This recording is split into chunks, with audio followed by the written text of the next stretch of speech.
2 నిమిషాల్లో టమాటా పచ్చడి చేసేద్దామా? అది నా స్టైల్‌లో. చూడటానికే 2 నిమిషాలు, చేయటానికి 10 రోజులు పట్టిందండి.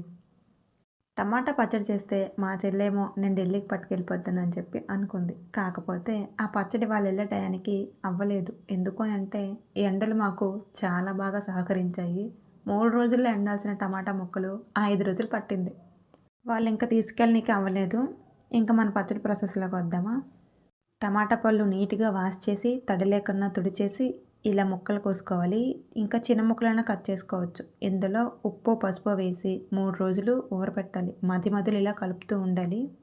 వాటర్ అయితే ఇలా వచ్చేస్తుంది. 3 రోజుల తర్వాత ఈ ముక్కల నుంచి వాటర్ సెపరేట్ చేసేసి, ఇవి ఎండలో ఆరబెట్టాలి. దీని నిండా వచ్చిన టమాటా ముక్కలు ఎండిన తర్వాత చాలా తక్కువైపోయాయి. ఈ మిగిలిన పుల్లలో చింతపండు వేసి నానబెట్టాలి. దీన్ని కూడా ఎండలో పెడతారంట. నేను పెట్టలేదు. ఒకరోజే పెట్టా.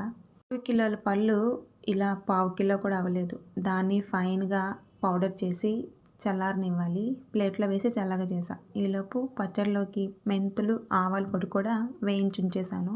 పిక్క తీసిన చింతపండే కదని చెప్పి డైరెక్ట్‌గా వేసేసా. తరువాత ఈ పిక్కలన్నీ అడ్డుపడతా ఉంటే అవన్నీ తీసేటప్పటికి తలప్రాణం తోక్కొచ్చింది. ఇంక చింతపండయితే నలుగుతూ ఉంది. ఈలోగా మనం ముందుగా పౌడర్ చేసుకున్న టమాటా పొడి, ఇంకా ఆవాలు, మెంతుల పొడి, కారం కూడా వేసేయాలి. ఉప్పు, కారం ఈ స్టేజ్‌లో చూసుకోవచ్చు. నేను కారం కొంచెమే ఏసా పిల్లలు తింటారని. మనకి ఇంకేమైనా సరిపోకపోతే ఇందులో ఏసుకోవచ్చు. ఈలోపు అది నలుగుతూ ఉంటుందని చెప్పి పచ్చడి పప్పు కూడా రెడీ చేసేసాను. ఆయిల్‌లో ఆవాలు, మినపప్పు బావుంటుంది. ఎండుమిర్చి, వెల్లుల్లి. కానీ మా బావ జీలకర్ర చూడండి ఎంత పోసారో. నార్మల్‌గా జీలకర్ర ఏస్తారో లేదో తెలీదు కానీ మేమైతే చాలా ఎక్కువేసాము. పోపయితే బాగా వేపుకోవాలి.